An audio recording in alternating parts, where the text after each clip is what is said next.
Hey, hello, brothers, ep7-LODWise, and today we're going to be talking about Stranger Things number 7.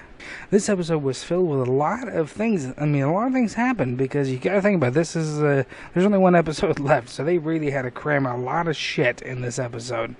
First thing, honestly, I would like to get into talking about her powers. Again, we see a new power in this one. Well, more advanced of the other powers I've seen, basically. But this one, the bad men are finally coming, the government or whatever else in this group, and she takes and throws a damn van. It is a toy. Just throws the whole damn thing out across the freaking road so they can get away from it. But as we've seen, it was insane. It was actually really freaking cool to be able to see her basically evolve her abilities over and over in this show so far. If you honestly think about it, though, where she was in the facility, her abilities were slowly growing and whatever else. But she has been thrown into an environment where she's never been in before. I honestly believe her abilities are growing faster out here in the real world, as if they would have never evolved this quickly in the laboratory. Or maybe they would have, and she'd have suffered a shit tons more torture, honestly.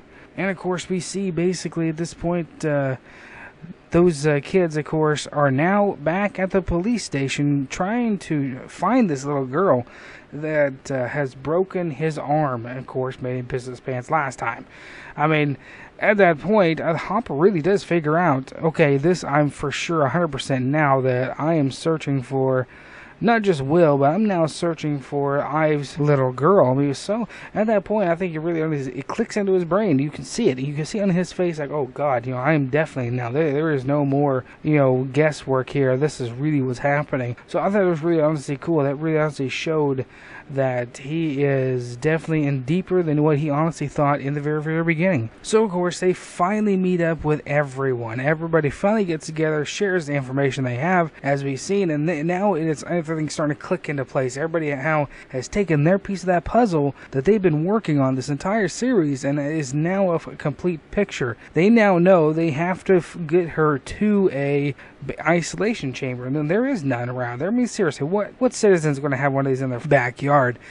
So that's why, of course, they went to the school. They made that freaking pool. That's the only way she's going to be able to get this isolation level of concentration, because she's never going to get that anywhere else.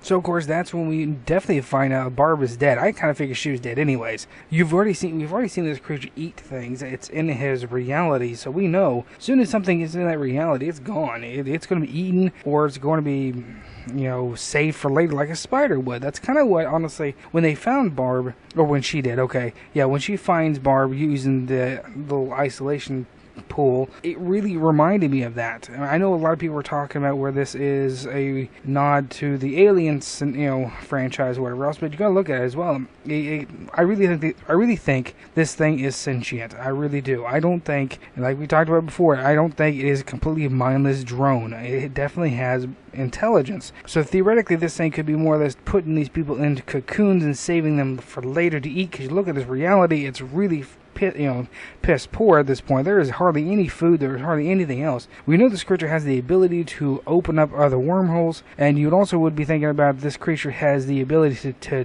basically get in one that's closer to its own level of reality, kind of thing. So, like, say its next alternate reality, whatever else, it might be able to cross over that one to easier, by itself, where this one was farther away, and that's why it needed number 11 to open up the gateway to actually break this boundaries down to allow easier passage back and forth. Technically, it still can only do this because the main gate is open to be able to create the smaller wormholes.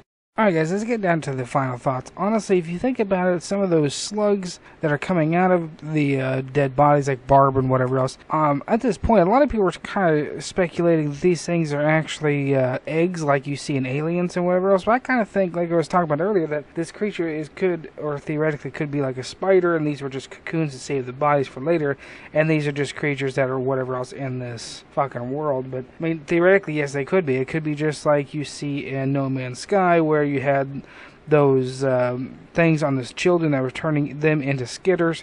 It could be like that. It could be very easily like that. But, well, guys, if you guys like those, hit those like buttons, hit those subscribe buttons, leave those comments and theories. I definitely read them, and I'll catch you guys next time.